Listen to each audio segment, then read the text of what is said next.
न कब्र में आपका माल काम आएगा, न आखिरत में आपका माल काम आएगा, न कब्र में आपकी औलाद आपका साथ देने आएगी, न कयामत के दिन आपका साथ देने आएगी। हाँ, नेक औलाद है, दुआ करेगी आपके लिए, तो उस दुआ का फायदा आपको मिलेगा। औलाद बनफ्से नफीस चलकर, कोई बेटा ऐसा तो नहीं जो बाप के साथ कब्र में जाके उतर जाए, कोई ऐसा बेटा तो नहीं जो बाप का हाथ पकड़ के कयामत के दिन कह दे कि अल्लाह मेरे बाप की जगह मुझे अजाब में डाल दे और अल्लाह उसके मुतालबे को कबूल कर ले। नहीं, न कयामत के दिन बेटा बाप के काम आएगा, न कब्र में काम आएगा। इल्ला मन अतल्लाह बिक़ल्बिन सलीम, कयामत के दिन तो वही कामयाब होगा जो कल्बे सलीम लेकर के आएगा, साफ सुथरा दिल लेकर के आएगा। दिल पर मेहनत करो मेरे भाइयों, ये दिल हमारा बहुत कठोर होता चला जा रहा है। जलसों में कोई कमी नहीं है, यूट्यूब पर बयानात की कोई कमी नहीं है, उलमा की तकारीर की कमी नहीं है, इतना सब कुछ हम सुनते हैं, रात रात भर जलसे और प्रोग्राम हो रहे हैं, मगर क्या बात है कि समाज में बुराइयां बढ़ती चली जा रही हैं। क्या बात है कि समाज के अंदर गंदगियां कम नहीं हो रही हैं। वजह यह है कि आज हमारे दिल कठोर हो चुके हैं। अल्लाह ने कुरान में यहूदियों से कहा था, तुम कसत कुलूबुकुम मिन बादी ज़ालिका फहिया कल हिजारति औ अशद्दु कसवा। ऐ यहूदियों, तुमने इतने गुनाह किए, इतने पाप किए कि पाप करते करते तुम्हारे दिल पत्थरों से ज्यादा कठोर हो गए, पत्थरों से ज्यादा तुम्हारे दिल सख्त हो गए। व इन्न मिनल हिजारति लमा यतफज्जरु मिनहुल अनहार, अरे पत्थर तो कुछ ऐसे भी होते हैं कि पत्थर के अंदर से नहरें जारी होने लगती हैं। व इन्न मिनहा लमा यशक्ककु फयखरुजु मिनहुल मा, पत्थर तो कुछ ऐसे भी होते हैं पत्थर में से सुराख हो जाता है, पानी रिस रिस करके निकलने लगता है। व इन्न मिनहा लमा यहबितु मिन खशियतिल्लाह, पत्थर तो कुछ ऐसे भी होते हैं जो अल्लाह के खौफ से पिघल जाते हैं। ऐ इंसान, तो इतना पापी हो चुका है, इतना पापी हो चुका है, तेरा दिल पत्थर से भी ज्यादा कठोर हो चुका है, पत्थर से भी ज्यादा सख्त हो चुका है। आज हमारे दिल पत्थरों से ज्यादा सख्त हो चुके हैं मेरे साथ। और याद रखिए, ये मदरसे जो चलते हैं, ये मदरसे आपके दिल की दुनिया को बदलने के लिए बनाए जाते हैं। इन मदरसों में आपके दिल की बीमारियों का इलाज पढ़ाया जाता है। दिल को कैसे अल्लाह की तरफ माइल किया जाए, दिल को कैसे शरीयत की तरफ माइल किया जाए। अगर एक जुमले में कहूं, इन मदरसों का बुनियादी मकसद यही होता है। वो शायर ने कहा ना कि ये मदरसा है तेरा मैं कदा नहीं साकी, यहाँ की खाक से इंसान बनाए जाते हैं। इंसान कैसे बनते हैं? इन मदरसों से जो निकलते हैं, जो दीन के तलबा और दीन के उलमा और दीन के दाई जो दुनिया में कुरान और सुन्नत को आम करते हैं, यही वो लोग होते हैं मेरे भाइयों जो अपने दिलों की इस्लाह करते हैं और दूसरों के दिलों की इस्लाह करते हैं। दिल पर मेहनत करो मेरे साथी। हमने तो कोरोना का दौर भी देखा है, हमने तो वो दौर देखा है जो कई नस्लों ने नहीं देखा, जो कई सदियों ने नहीं देखा, हमने वो दौर देखा। कोरोना का वो दौर जिस दौर में हमारी मस्जिदें बंद हो गई, खाने काबा अल्लाह का घर जो 24/7 जिसका तवाफ होता रहता है, जब नमाज होती रहती है, वो खाने काबा वो मुकफ्फल हो गया, वहां ताला लग गया। मस्जिदों में नमाज बंद हो गई, घरों में ईद की नमाज हम लोगों ने पढ़ी, जुमा घर में कायम किया गया। ये सारे मसाइल, नए नए मसाइल जन्म लेते हैं और हालात इतने बदतर हुए कि हम रोजाना इंटरनेट पर देखते थे आज अमेरिका में कितने लोग मरे, आज फला मुल्क में कितने लोग मरे। क्रिकेट के स्कोर की तरह मरने वालों की तादाद देखी जाती थी। और हालात यहां तक हमने देखे, हमारे यूपी में, बनारस का मैं रहने वाला हूं, गंगा के घाट के किनारे गैर मुस्लिम भाइयों की लाशें पड़ी रहती थी, कोई जलाने वाला नहीं, कोई उनका अंतिम संस्कार करने वाला नहीं। कितनी जगहों पर तो मुसलमानों ने उन गैर मुस्लिमों का अंतिम संस्कार किया। कितनी जगहों पर बाप मरा है, बेटा अपने बाप की लाश को छूने को तैयार नहीं है। कितनी जगहों पर कूड़ा उठाने वाली गाड़ियों से लाशों को उठाया गया। ये हालात इंसानी तारीख में बहुत कम देखे थे, ये हालात हमने देखे थे। इतने मुश्किल तरीन हालात देखने के बावजूद हम कितने कट्टर दिल और कितने कठोर दिल के मालिक है मेरे प्यारे साथियों। होना तो ये चाहिए था। इन हालात को देखने के बाद हमारी हालत बदल जाती, हम अल्लाह वाले बन जाते, अल्लाह की बारगाह में गिड़गिड़ाने वाले बन जाते। जो नमाज से दूर है वो नमाजी बन जाते, जो शराब में गर्क थे वो शराब से तौबा कर लेते, जो ज़िना में मुब्तला थे वो ज़िना से तौबा कर लेते। मगर हालात ने उल्टा रुख देखा है। इतनी बड़ी मुसीबत के बाद भी हमारी बेराह रवी में, हमारी गंदगियों में, हमारी बुराई में कोई कमी नहीं।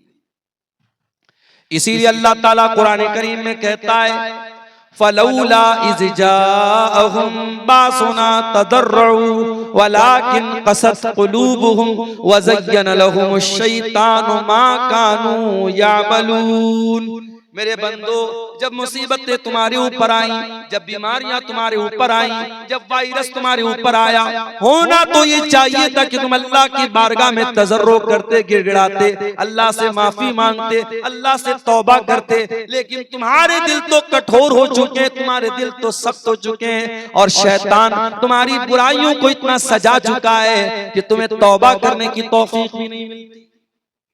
तौबा करने की तौफीक भी नहीं मिलती। शैतान का बहुत पुराना हथियार है। जब आप तौबा करने का इरादा करेंगे, शैतान कहेगा बाद में कर लेना, बाद में कर लेना, अभी तो जिंदगी पड़ी है, अभी तो जवानी है, अभी मौज मस्ती के दिन है, कर लो। मेरे नौजवान साथियों, ये जवानी कितने दिनों तक बाकी रहेगी इसकी क्या गारंटी है? कितने दिनों तक जिंदगी बाकी रहेगी इस बात की क्या गारंटी है? अभी हमारे एक दोस्त इलाहाबाद के रहने वाले, प्रयागराज के रहने वाले, उनके बहनोई अच्छे खासे चलते फिरते इंसान 3 महीना पहले बीमार होते हैं, जोर जोर से उनको खांसी आने लगती है, एडमिट किया जाता है, डॉक्टर चेकअप करता है, कहता है इनको कैंसर की बीमारी है और कैंसर इनके फेफड़े तक पहुंच चुका है, लंग्स तक पहुंच चुका है, उनके पूरे फेफड़े को कैंसर ने खराब कर दिया है। डॉक्टर कहता है कि अब इनका बचना बहुत मुश्किल है। बेचारे इस वक्त प्रयागराज के जो हालात हैं, इलाहाबाद के, वहां चूंकि महाकुंभ चल रहा है और आने जाने के कितने मसले हैं, बेचारे अपने बहनोई को लेकर के वो बनारस पिछले हफ्ते आए और बनारस के हॉस्पिटल में एडमिट किया। मैं गया था वहां देखने, हालत देख करके एहसास हुआ मेरे भाइयों, कल तक जो इंसान बिल्कुल सही था, चल फिर रहा था, और 1 महीने के अंदर अंदर आज हालत ये है, उनकी हड्डियों में जान बाकी नहीं बची है। खड़े हो रहे हैं तो खड़े नहीं हो पा रहे, टिक नहीं पा रहे हैं। डॉक्टर ने कहा कि इनकी हड्डियों के अंदर, इनके हड्डियों के अंदर जो गूदा होता है उसके अंदर भी कैंसर के जरासीम जा चुके हैं, अब इनका बचना बहुत मुश्किल है, अब इनको ले जाइए, इनको दुआ की जरूरत है, इनको दवा की जरूरत नहीं है। ये बीमारी पूछ करके तो नहीं आती मेरे साथ, कोई एक्सीडेंट पूछ करके तो नहीं आता। एक नौजवान जा रहा है झारखंड में, पिछले हफ्ते एक वाकया, पिछले महीने एक वाकया हुआ, जलसे में मैं गया, और जब जलसे से लौटने लगा तो मुझे मालूम हुआ कि एक नौजवान लड़का, बिल्कुल 20-22 साल का यंग लड़का, हाफिज कुरान, 2 छोटे छोटे बच्चों का बाप, जलसे में जाता है और वापसी में उसकी बाइक जो है पीछे से एक पिकअप वाला टक्कर मारता है और ऑन द स्पॉट वो लड़का मर जाता है। नौजवानों, मौत आपसे पूछ करके तो नहीं आएगी, बीमारी आपको पता बता करके तो नहीं आएगी, किस बात का इंतजार कर, क्यों तौबा को कल पे टाल रहे हो? अल्लाह के प्यारे नबी फरमाते हैं, इग़तनिम खमसन क़ब्ल खमसिन, 5 चीजों की कदर करो 5 चीजों के आने से पहले। शबाब का क़ब्ल हरमिक, अपनी जवानी की कदर करो बुढ़ापे के आने से पहले। वसेहत का क़ब्ल सक़मिक, अपनी तंदुरुस्ती की कदर करो बीमार होने से पहले। वग़िना का क़ब्ल फ़क़्रिक, अपनी दौलत की कदर करो गरीब होने से पहले। वफ़राग़ का क़ब्ल शुग़लिक, अपने टाइम की कदर करो इसके पहले कि तुम बिजी हो जाओ, मसरूफ हो जाओ। वहयात का क़ब्ल मौतिक, और अपनी जिंदगी की कदर करो अपनी मौत के आने से पहले। मेरे भाइयों, इससे पहले कि मौत का फरिश्ता आ जाए और तौबा करने की मोहलत छीन ली जाए, आओ तौबा कर लो, अल्लाह तैयार है तुम्हारी तौबा कबूल करने। हम तो उर्दू में मुहावरे में बोलते हैं, सुबह का भूला शाम को लौट जाए तो उसे भूला नहीं कहते, मगर अल्लाह का कानून क्या है? अल्लाह का कानून तो निराला है। अगर आप सच्ची तौबा कर लें, कितने भी बड़े गुनहगार हैं, गुनाहों में डूबे हुए हैं, अगर आज और अभी तौबा कर लें, अल्लाह ताला न सिर्फ ये कि आपकी तौबा को कबूल करने को तैयार है, अल्लाह सारे पिछले गुनाहों को माफ करने को तैयार है, बल्कि अल्लाह तो इतना करीम है, इतना करीम है, इतना रहीम है, अल्लाह तो यहां तक कहता है इल्ला मन ताबा व आमना व अमिला अमलन सालिहा फउलाइका युबद्दिलुल्लाहु सय्यिआतिहिम हसनात। ऐ मेरे बंदो, तुम तौबा कर लो, ईमान ले आओ, सीधे रास्ते पर आ जाओ। ऐ मेरे बंदो, मैं तुम्हारे सारे गुनाहों को नेकी में कन्वर्ट कर दूंगा, तुम्हारे सारे गुनाहों को नेकी में बदल दूंगा। अल्लाह ताला तो इतना करीब है मेरे प्यारे साथियों, इसलिए तौबा को कल पे न टालो। अगर तौबा करने के बाद मौत आ गई तो इंशाअल्लाह नजात मिलेगी। उस सहाबी रसूल को देखो जिनका नाम उसैरिम था, और वो गज़वे बद्र वाले दिन ईमान लाए थे। उसी दिन ईमान लाए और ईमान लाते ही गज़वे बद्र में शामिल हुए और अल्लाह की राह में शहीद हो गए। हजरत उसैरिम रज़ी अल्लाह ताला अन्हु वो सहाबी हैं, उलमा कहते हैं ये वो सहाबी हैं जिन्होंने एक टाइम की नमाज भी नहीं पढ़ी, एक टाइम की नमाज भी नहीं पढ़ी, ईमान लाए और ईमान लाते ही अल्लाह की राह में जिहाद में चले गए और अल्लाह की राह में लड़ते लड़ते शहीद हो गए। शहादत की मौत नसीब हो गई, नबी ने उनको जन्नती करार दिया। एक टाइम की नमाज न पढ़ने के बावजूद वो जन्नत में चले गए। क्यों? क्योंकि जिंदगी ने उनको मोहलत नहीं दी नमाज पढ़ने की, ईमान लाए और अल्लाह की राह में शहीद हो गए। मेरे प्यारे साथियों, तौबा को कल पर न टालो। कल किसने देखा है? हजरत यूसुफ अलैहिस्सलाम के भाइयों को देखो, जब उन्होंने अपने भाई को कत्ल करने की प्लानिंग की तो उनके दिमाग में भी शैतान ने यही वसवसा डाला कि आज ये गुनाह कर लो, कल तौबा कर लेंगे। कुरान कहता है भाइयों ने आपस में मीटिंग की और कहा उक़्तुलू यूसुफा अवितरहूहु अर्दन यख्लु लकुम वजहु अबीकुम व तकूनू मिन बादिही कौमन सालिहीन। यूसुफ को कत्ल कर दो, यूसुफ को कहीं छोड़ दो, दूर छोड़ दो, ताकि यूसुफ न रहे और तुम्हारा बाप सिर्फ तुमसे मोहब्बत करे। और कहते हैं आपस में कि बाद में हम लोग नेक बन जाएंगे, बाद में तौबा कर लेंगे। माफ करना मेरे प्यारे साथियों, तौबा को कल पे टालना ये भी शैतान की बहुत बड़ी चाल है। और तौबा को क्यों टालता है इंसान? क्योंकि दिल इसका कठोर हो चुका है। इस दिल पर मेहनत करो मेरे प्यारे साथियों। हमारा दिल तो इतना कठोर हो चुका है, नौजवानों का मोबाइल लेकर चेक किया जाए, उनके यूट्यूब की प्लेलिस्ट में जाके देखा जाए, उन्होंने कितनी देर अपना टाइम कुरान को सुनने में गुजारा, कितना टाइम उन्होंने उलमा के बयानात को सुनने में गुजारा, और कितना टाइम उन्होंने फिल्मी नाच गानों में गुजारा, कितना टाइम उन्होंने कॉमेडी देखने में गुजारा, कितना टाइम उन्होंने फेसबुक की रील्स देखने में गुजारा। आज फजूल और लायानी चीजें देखने में हमारा नौजवान अपना कितना टाइम वेस्ट कर रहा है। मेरे प्यारे नौजवान साथियों, अगर आपके दिल को म्यूजिक से सुकून मिल रहा है, गाने से सुकून मिल रहा है, अगर आपको फेसबुक की बेहुदा रील से और इंस्टाग्राम के गंदे वीडियो से मजा आ रहा है, इसका मतलब ये हुआ कि आपका दिल मुर्दा हो चुका है। क्योंकि कुरान कहता है अला बिज़िक्रिल्लाहि तत्मइन्नुल कुलूब। ओ लोगो, अल्लाह ताला के जिक्र से ईमान वालों के दिल को सुकून मिलता है। जिस दिल में ईमान होगा उस दिल को अल्लाह ताला के जिक्र से और कुरान से सुकून मिलेगा। आज भी मैं दावे के साथ आपसे कहता हूं, अरबी आपकी जबान नहीं है, आप बिहार के दरभंगा के इलाके के रहने वाले, आपकी अपनी एक मखसूस जबान है, अरबी आपको नहीं आती होगी, फिर भी अगर आप किसी अच्छे कारी की आवाज में अगर कुरान करीम को आप मोबाइल पर चला करके उसकी तिलावत को सुने, ईयरफोन कानों में लगा लें, हेडफोन कानों में लगा लें, दावे के साथ करता हूं मेरे भाइयों कि वो कुरान आपके दिल के तारों को छेड़ेगा, वो कुरान आपके दिल पर अपील करेगा। ये कुरान की खासियत है मेरे प्यारे साथियों।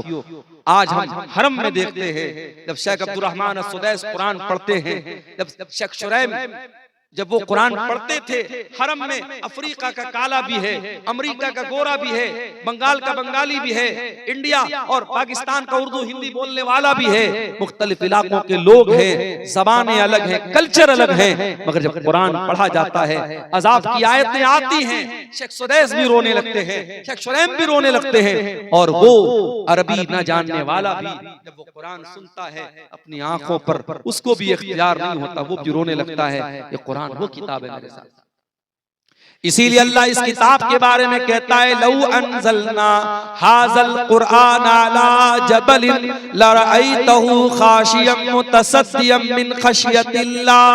अगर इस कुरान को हमने किसी पहाड़ के ऊपर भी उतारा होता तो पहाड़ भी अल्लाह के खौफ से रेजा रेजा हो जाता। ऐ इंसानों, तुम्हारे दिल तो बड़े कमजोर, बड़े नाजुक हैं, गोश्त पोस्ट के बने हुए मामूली से दिल हैं।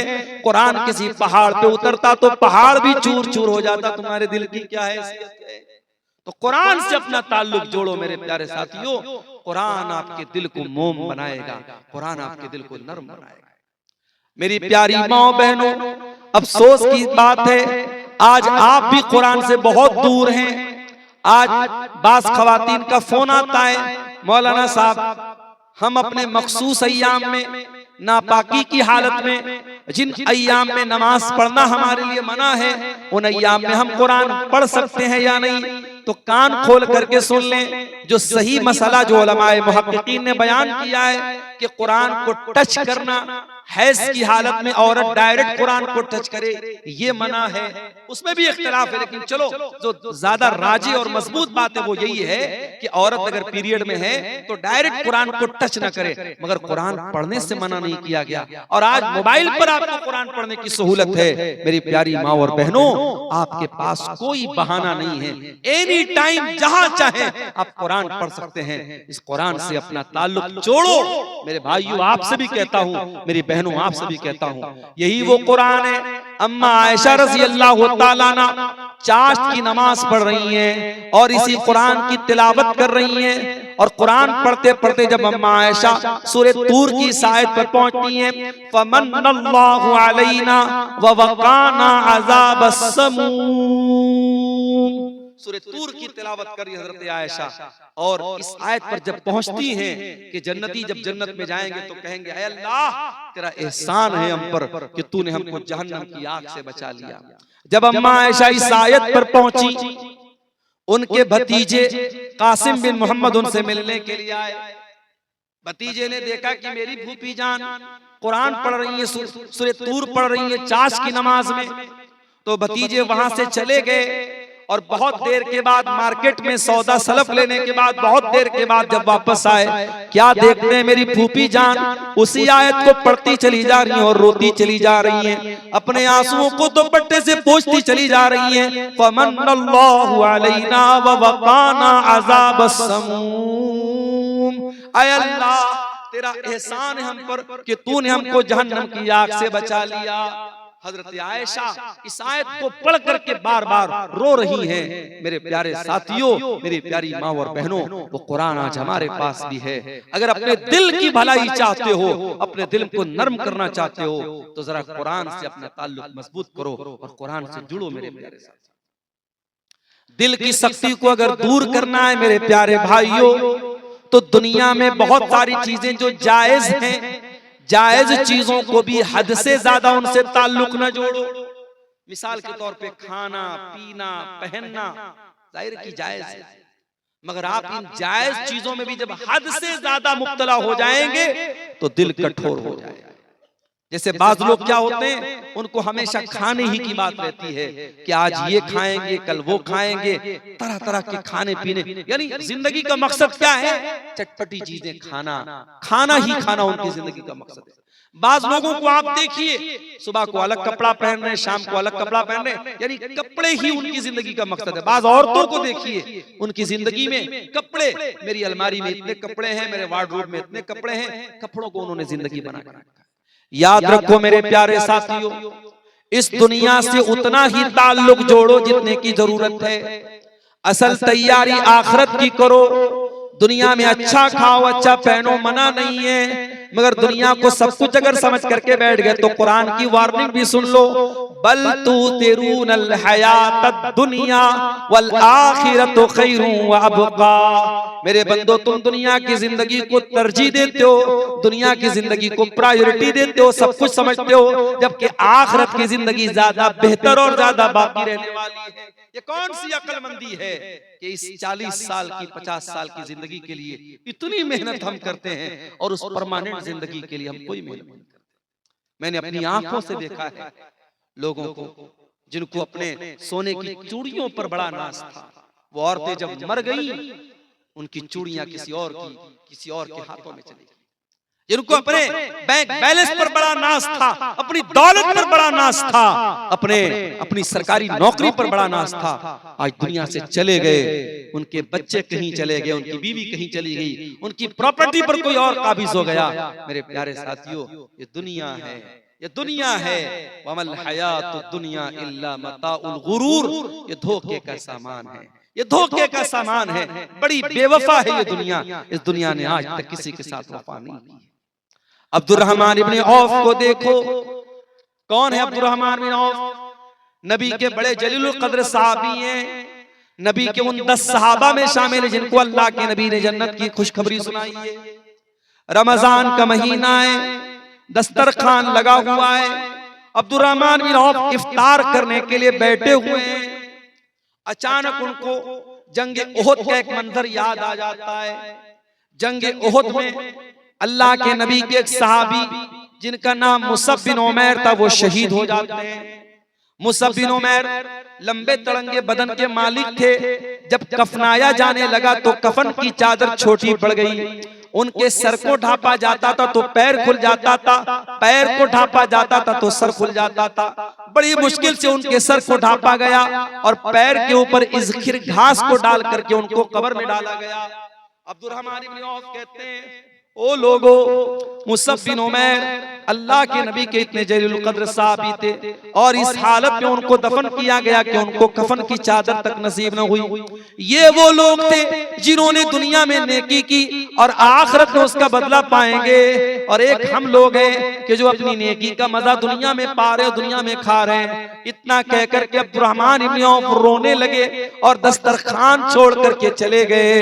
एक चीज अपने मुंह में न डाली, दुनिया की सारी नेमतें उनके लिए हकीर बन गई। मेरे भाई, सारी नेमतें सामने हैं, मगर जब अपनी आखिरत को याद किया, अपने अंजाम को याद किया, अब्दुर्रहमान इब्ने औफ ने दस्तरखान से एक भी सामान नहीं उठाया और बगैर खाए। तो खाओ पियो, लेकिन एक हद तक मेरे प्यारे साथियों दुनिया से एक हद तक अपना ताल्लुक जोड़ो। इसीलिए कुरान कहता है, वब्तगी फीमा आताकल्लाहु दारल आखिरा वला तंस नसीबक मिनद दुनिया। दुनिया में आखिरत की तैयारी करो और दुनिया को सब कुछ न समझो। दुनिया में जो तुम्हारा हक है, जो हिस्सा है, उसको मत भूलो, लेकिन दुनिया में आखिरत की तैयारी करो। तो दिल की शक्ति को अगर दूर करना है तो ये काम हमें करना पड़ेगा कि हम दुनिया से बस जरूरत भर ताल्लुक रखें, दुनियादार न बने, दुनिया परस्त न बने। दिल की शक्ति को अगर दूर करना है तो एक और काम करना पड़ेगा, बहुत ज्यादा हंसी मजाक करना, बहुत ज्यादा चुटकुलेबाजी करना, लतीफे सुनना सुनाना, इससे भी परहेज करना चाहिए। अल्लाह के प्यारे नबी फरमाते हैं, वला तुक्सिरिज़ ज़िहका फ़इन्न कसरतज़ ज़िक्रि तुमीतुल क़ल्बा। बहुत ज्यादा हंसी मजाक न किया करो, बहुत ज्यादा हंसी मजाक करने से दिल मुर्दा हो जाता है। बाज़ लोगों को आप देखिए, उनका एक मिजाज होता है, उनको जब देखो तब हंसी मजाक और चुटकुलेबाजी उनकी जिंदगी का मकसद होता है। माफ करना मेरे प्यारे साथियों, हंसी मजाक की भी एक सीमा होती है। अगर आप जिंदगी को लेकर के सीरियस नहीं है, अपने अंजाम को लेकर के सीरियस नहीं है, इसका मतलब कि आपका दिल मुर्दा हो रहा है। नबी ने फरमाया कि ज्यादा हंसने से दिल मुर्दा होता है। अगर इस दिल की शक्ति को दूर करना है, एक और काम हमको करना पड़ेगा, और वो काम ये है कि कसरत से अल्लाह ताला का जिक्र करें, अल्लाह को कसरत से याद करें। जितना ज्यादा अल्लाह को याद करेंगे उतना दिल के अंदर नरमी पैदा होगी। इमाम हसन बसरी के पास एक आदमी आया, उसने कहा, इमाम साहब मेरा दिल बड़ा सख्त महसूस होता है, मैं क्या करूं? इमाम साहब ने फरमाया अज़िबहु बिज़िक्रिल्लाह, अपने दिल को अल्लाह ताला के जिक्र से मुलायम बनाओ, नरम बनाओ, दिल को पिघला दो अल्लाह ताला के जिक्र से। जितना आप अल्लाह ताला का जिक्र करेंगे दिल की सख्ती उतनी दूर होगी, दिल उतना मुलायम होगा, दिल उतना नरम होगा। इसी तरीके से अगर दिल की सख्ती को दूर करना है, एक और काम जरूर कीजिए। आज बाढ़ समेला में ये प्रोग्राम हो रहा है, हो सकता है ये तो सालाना प्रोग्राम है, आपकी मस्जिदों में कभी कोई आलिम आया, कोई दर्स हो रहा है, कोई दीन की बात हो रही है, कोई मेहमान आलिम आया, कोई दर्स दे रहे हैं, तकरीर कर रहे हैं। इस तरीके की दीनी मजलिसों में जरूर शिरकत किया करो मेरे साथ। कोई आलिम अगर आपके मोहल्ले की, आपकी गांव की मस्जिद में आता है और आपको दीन की बातें सुनाता है, नसीहत करता है, इस तरीके की इल्मी मजालिस में जरूर शिरकत किया करो। कुरान कहता है वज़क्किर फ़इन्न ज़िक्रा तनफ़उल मुमिनीन, ऐ नबी आप नसीहत सुनाइए, नसीहत मोमिनों को फायदा पहुंचाती है। इमाम अहमद इब्न हम्बल रहमतुल्लाह अलैह बहुत बड़े इमाम थे, उनको 3-3 बादशाहों ने कोड़े मरवाए थे, उनके पीठ पर जल्लादों ने कोड़े मारे थे, इतने कोड़े मारे गए थे उनको कि लिखने वालों ने लिखा हाथी को मारा जाता तो हाथी पागल हो जाता। और क्यों कोड़े खाए थे इमाम अहमद इब्न हम्बल ने? कोई चोरी की थी उन्होंने, नऊज़ुबिल्लाह, कोई गलत काम किया था? नहीं, एक अकीदे का मसला था, अकीदे का मसला था। उस जमाने में फितना पैदा हुआ कि कुरान अल्लाह का कलाम नहीं है, कुरान अल्लाह की मखलूक है। इमाम अहमद इब्न हम्बल ने डंके की चोट पर कहा कि नहीं, कुरान अल्लाह का कलाम है और यही अकीदा नबी ने हमको दिया है, यही अकीदा सहाबा ने हमको दिया है, हम इसी अकीदे पर कायम रहेंगे। अगर इसके खिलाफ कोई अकीदा है हम उसको नहीं मानेंगे। इस अकीदे की बुनियाद पर इमाम अहमद इब्न हम्बल को 3 बादशाहों के दौर में, 3 खुलफा के दौर में कोड़े मारे। इमाम अहमद इब्न हम्बल जब जेल जा रहे थे, उनके हाथों और पैरों में जंजीरें जकड़ी जा रही थी, तो इमाम अहमद इब्न हम्बल कहते हैं कि एक आराबी, एक देहाती, उस मौके पर उसकी नजर मेरे ऊपर पड़ी। उसने देखा कि इमाम अहमद इब्न हम्बल सही अकीदे के लिए और कुरान और हदीस के दिफा के लिए जेल जा रहे हैं और उनके हाथ और पैरों में जंजीरें हैं। उसने कहा या अहमद इन यक्तुल कल हक़ मुत्तशहीदा व इन इश्त हमीदा। ऐ अहमद इब्न हम्बल, सच्चाई के रास्ते में तुम जेल में जा रहे हो, हक रास्ते में तुम जेल में जा रहे हो। अगर इस सच्चाई के रास्ते में, हक के रास्ते में अगर आपको मौत आ जाए तो ऐ अहमद इब्न हम्बल आप शहादत की मौत आपको आएगी, शहीद हो जाएंगे आप। और अगर जिंदा रहेंगे, अगर आप बच गए तो दुनिया तारीफ करेगी कि अहमद इब्न हम्बल अल्लाह की तौहीद के लिए जेल में गया था। ऐ अहमद इब्न हम्बल आपके दोनों हाथ में लड्डू है, मर गए तो शहादत की मौत होगी, बच गए तो लोग आपकी तारीफ करेंगे। अहमद इब्न हम्बल कहते जब मैं जेल में गया और जल्लादों ने मेरी पीठ पर कोड़े बरसाए और मेरे हाथों में जब जंजीरें पहनाई गई तो मुझे उस जल्लाद की बात, उस आराबी की बात याद आई, उस देहाती की बात याद आई। फ़क़विया क़ल्बी, और उसकी बातों को याद करके मेरा दिल मजबूत हो गया। मेरे प्यारे साथियों, कभी ऐसा होता है कोई एक तकरीर, कोई एक बात, किसी आलिम की कोई एक नसीहत दिल की दुनिया बदल देती है।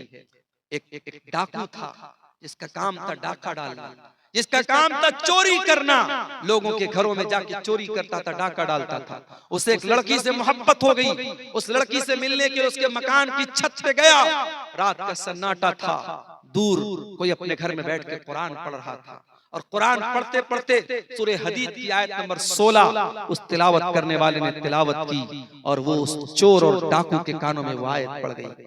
अलम यानि लिल्लज़ीना आमनू अन तख्शा कुलूबुहुम लिज़िक्रिल्लाह, क्या ईमान वालों के लिए अभी वो समय नहीं आया, वो वक्त नहीं आया कि अल्लाह का कलाम सुनकर के उनके दिल पिघल जाए।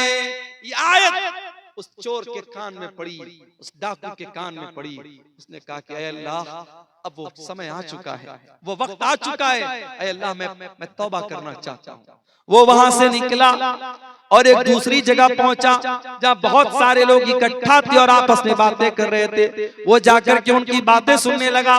वो आपस में क्या बातें कर रहे थे? कुछ लोगों का कहना था कि हमें यहाँ रुकना चाहिए और कुछ लोगों का कहना था यहाँ से निकल जाना चाहिए। कुछ लोगों का कहना था कि हमें यहाँ रुक जाना चाहिए क्योंकि रात का वक्त है और इस इलाके में बहुत बड़ा डाकू है जिसका नाम फुज़ैल इब्न अयाज है। वो डाका डालता है, वो चोरी करता है, वो आएगा हमारा माल चोरी कर लेगा, इसलिए बेहतर है कि हम यहीं पर रात गुजारे, सुबह निकलेंगे। वो चोर, वो डाकू जिसका नाम फुज़ैल इब्न अयाज था, उसने कहा कि ऐ अल्लाह तेरे बंदे मुझसे डरते हैं, अल्लाह मुझसे डरते हैं और मेरी वजह से अपना सफर कैंसिल कर रहे हैं, मेरी वजह से यहाँ वो रात में आराम कर रहे हैं, इस डर से नहीं जा रहे कि उनका माल न चोरी हो जाए। ऐ अल्लाह मैं सच्ची तौबा करता हूँ, मैं वादा करता हूँ कि अब सारी जिंदगी तेरे घर में गुजार दूंगा, खाने काबा के पास गुजार दूंगा। ऐ अल्लाह मैं खाने काबा से अपने आप को जोड़ दूंगा और दुनिया उस इंसान को इमाम फुज़ैल इब्न अयाज के नाम से याद करने लगी और वो इंसान जा करके अल्लाह के घर के साथ उसने ऐसा ताल्लुक जोड़ा कि उनको अल्लाह के घर का मुजावर कहा जाने लगा, अल्लाह के घर से चिपक जाने वाला और उसके पड़ोस में रहने वाला उनको कहा गया। तो मेरे साथियों तौबा करो और इस तरीके की दीनी मजलिसों से फायदा उठाओ। यहाँ जाने से आपके दिल की सख्ती दूर होगी। एक दो चीजें और सुन लीजिए। मैं तकरीबन 3:45 बज रहे हैं और अभी मुझको फौरन निकलना भी है, लंबा सफर है, 450 450 किलोमीटर, सुबह 8:30 बजे पहुंचना भी है। एक दो बातें और सुन लीजिए, बात हम खत्म करेंगे। हमारे ड्राइवर साहब की गाड़ी को रेडी कर चुके हैं। दिल की सख्ती को अगर दूर करना है मेरे भाइयों, एक काम हमें और करना पड़ेगा। नबी अकरम ने वो तरीका बताया। एक सहाबी अल्लाह के नबी के पास आए, कहा अल्लाह के नबी मेरा दिल बड़ा कठोर हो गया है, बड़ा सख्त हो गया है, इस दिल की सख्ती को दूर करने के लिए मैं क्या करूं? आपने फरमाया इमसह बिरासिल यतीम, किसी यतीम के सर पे हाथ फेर लो, किसी यतीम के सर पे हाथ फेर लो, किसी यतीम की परवरिश कर दो, किसी यतीम की कफालत कर लो। किसी मदरसे में यतीम बच्चे पढ़ रहे हैं, उस यतीम बच्चे की पढ़ाई का खर्च उठा लो मेरे भाइयों, इससे भी आपका दिल नर्म हो जाएगा। ये मैं नहीं कह रहा हूं, ये जनाब मोहम्मद रसूलुल्लाह सल्लल्लाहु अलैहि वसल्लम कह रहे हैं अपने सहाबी से, इमसाह बिरासिल यतीम, यतीम के सर पे हाथ फेरो, तुम्हारा दिल नर्म हो जाएगा। मेरे भाइयों आज अपने दिलों को नर्म करने की जरूरत है। आज गुनाह कर करके, अल्लाह की नाफरमानी कर करके हमने अपने दिलों को ऐसा बना लिया है कि कुरान कहता है कल्ला बल राना अला कुलूबिहिम मा कानू यक्सिबून। ऐ मेरे बंदो गुनाहों की परत तुम्हारे दिल के ऊपर चढ़ चुकी है, तुम्हारे दिलों पर पर्दा छा गया है, लेयर चढ़ गई है गुनाहों की वजह से, तुम्हारे करतूतों की वजह से। अगर गुनाहों की इस परत को दूर करना है मेरे अजीजों, तौबा के जरिए दूर करो, इस्तिग़फ़ार के जरिए दूर करो, कुरान की तिलावत के जरिए दूर करो। इसी तरीके से मौत को याद किया करो। कभी कभी ऐसे ही कब्रिस्तान चले जाओ। हमारे यहाँ कोई जरूरी नहीं है कि माँ अगर इंतकाल कर गई है, माँ के लिए मग़फ़िरत की दुआ करना है तो कब्रिस्तान जाना जरूरी नहीं। माँ के लिए मग़फ़िरत की दुआ करना है हम घर में बैठे भी कर सकते हैं, मस्जिद में बैठ के भी कर सकते हैं। कब्रिस्तान मग़फ़िरत की दुआ करने के लिए जाना जरूरी नहीं है। कब्रिस्तान जाओ मौत को याद करने। कभी सोचो, कभी तसव्वुर करो कि वहां हमको भी जाना है। एक दिन आएगा, दुनिया में हमारी बड़ी शोहरत है, बड़ा नाम है, लोग 4 लोग अपने कांधे पर सवार करके कब्रिस्तान में लेके जाएंगे और मिट्टी की हवाले कर देंगे। बड़े बड़े अपने जमाने के तुर्रम खां, बड़े बड़े दौलत वाले, बड़ी बड़ी शोहरत वाले और बड़े बड़े अपने नाम के आगे लंबे चौड़े अलकाब लगाने वाले आज मनो मिट्टी के नीचे दफन है मेरे प्यारे साथियों, और कोई उनका पुरसाने हाल नहीं है। उस कब्र की तारीकी में हम सबको जाना है और हमसे 3 सवाल होगा, मुझसे भी होगा, आपसे भी होगा। मन रब्बुका, मन नबियुका, मा दीनुका, तेरे रब कौन है, तेरे नबी कौन है और तेरा दीन क्या है। और इन तीनों सवालों का जवाब मैथमेटिक्स की किताबों में नहीं मिलेगा, इन तीनों सवालों का जवाब साइंस की किताबों में नहीं मिलेगा, इन तीनों सवालों का जवाब कॉन्वेंट स्कूलों में नहीं मिलेगा। माफ कीजिएगा, मैं इंग्लिश मीडियम तालीम की तौहीन नहीं कर रहा हूँ, मैं साइंस की अहमियत को नहीं घटा रहा हूँ, मैं मैथमेटिक्स की अहमियत को नहीं घटा रहा हूँ, मगर इतना जरूर आपको बताऊंगा कि कब्र में आपको काम आएगा तो रब का कुरान काम आएगा। यही कुरान जिसके पढ़ने वालों को आप हकीर समझते हैं, जिसके पढ़ाने वालों को आप हकीर समझते हैं, जो कुरान पढ़ाने वाला आज रमजान में ज़कात की भीख मांगने आपके दर पे आए तब वो मदरसा चलाएगा। ये हालात क्यों है मेरी कौम के, इस पर भी हमें गौर करने की जरूरत है। बड़े बड़े सेठों के यहाँ भिखारियों की तरह ये मदारिस के सुफरा, ये मदारिस के जिम्मेदार भिखारियों की तरह लाइन लगा के खड़े होते हैं और ज़कात की रकम उन्हें भिखारियों की तरह दी जाती है। ये भी एक लम्हे फिक्रिया और गौर करने का मकाम है कि आपको कुरान पढ़ाने वाला और आपके बच्चों को कुरान पढ़ाने वाला आपके दर पे आके भीख मांगता है तब वो कुरान पढ़ा पाता है। ये बहुत अफसोस की बात है मेरे भाइयों। जब मोमिन कब्र के तीनों सवालों का सही जवाब देगा, मेरा रब अल्लाह है, मेरा दीन इस्लाम है, मेरे नबी मोहम्मद सल्लल्लाहु अलैहि वसल्लम है, तो फरिश्ता पूछेगा कि तुझे इन तीनों सवालों का जवाब कैसे पता चला, तो वो क्या कहेगा, क़राअतु किताब अल्लाहि फ़आमनतु बिही वसद्दक़तु बिही, मैंने कुरान पढ़ा था, मैंने अल्लाह की किताब को पढ़ा था, उस पर ईमान लाया था, उस पर तस्दीक की थी। मैं कुरान का आलिम था, मैं कुरान का हाफिज था, मैंने कुरान को समझा था, मैंने कुरान को पढ़ा था। कब्र में भी ये कुरान आपके काम आएगा और कयामत के दिन भी ये कुरान आपके काम आएगा।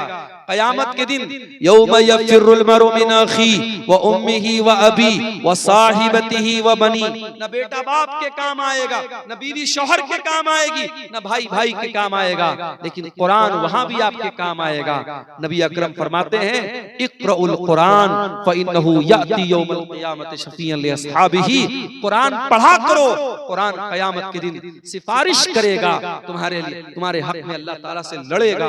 मेरे भाइयों, कुरान से अपना ताल्लुक मजबूत करो, मौत को याद करो, कब्रिस्तान जाया करो, इससे भी इंशाअल्लाह हमारे दिलों की सख्ती दूर होगी। और आखिरी चीज मेरे प्यारे साथियों, दिल की सख्ती को दूर करना है तो दिल के मालिक से अपनी लो लगा लो।